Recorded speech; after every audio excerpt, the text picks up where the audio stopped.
Assalamualaikum warahmatullahi wabarakatuh.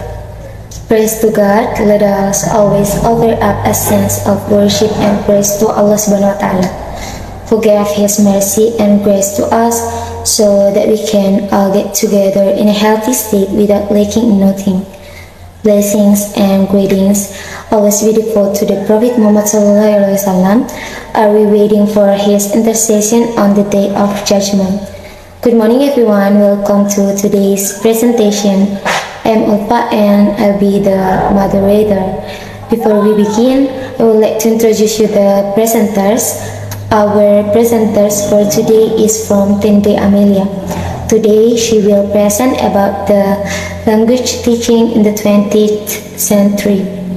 Without further ado, I'd like to welcome our presenters to start the presentation.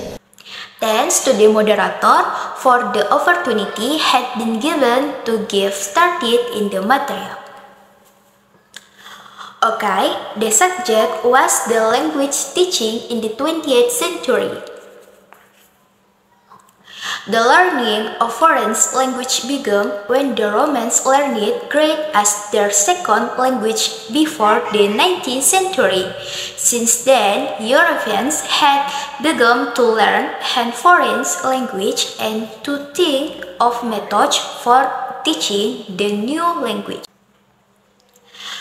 The 20th century became the new era for the development of language teaching methods. One method, a variant, was the bilingual method. It is adapted from learning the language of university in North America.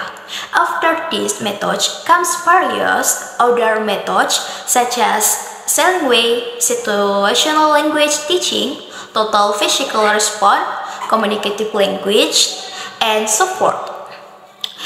In the 20th century, I adopted the first two methods of bilingual.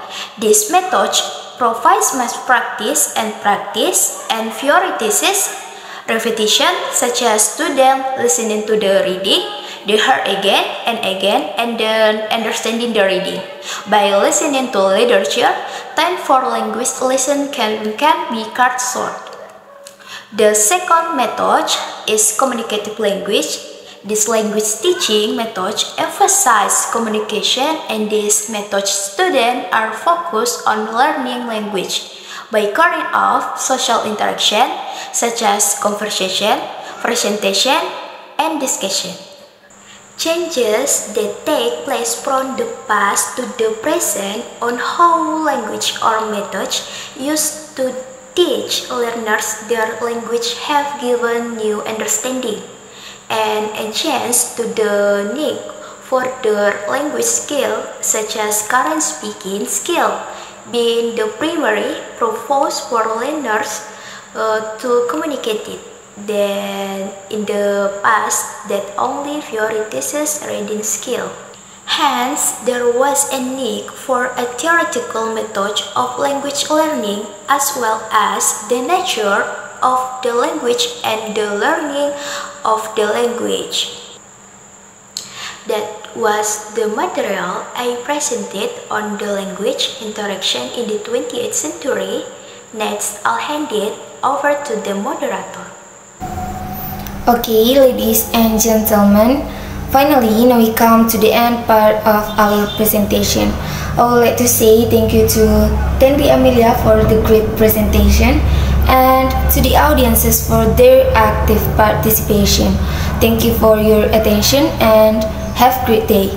Wassalamualaikum warahmatullahi wabarakatuh.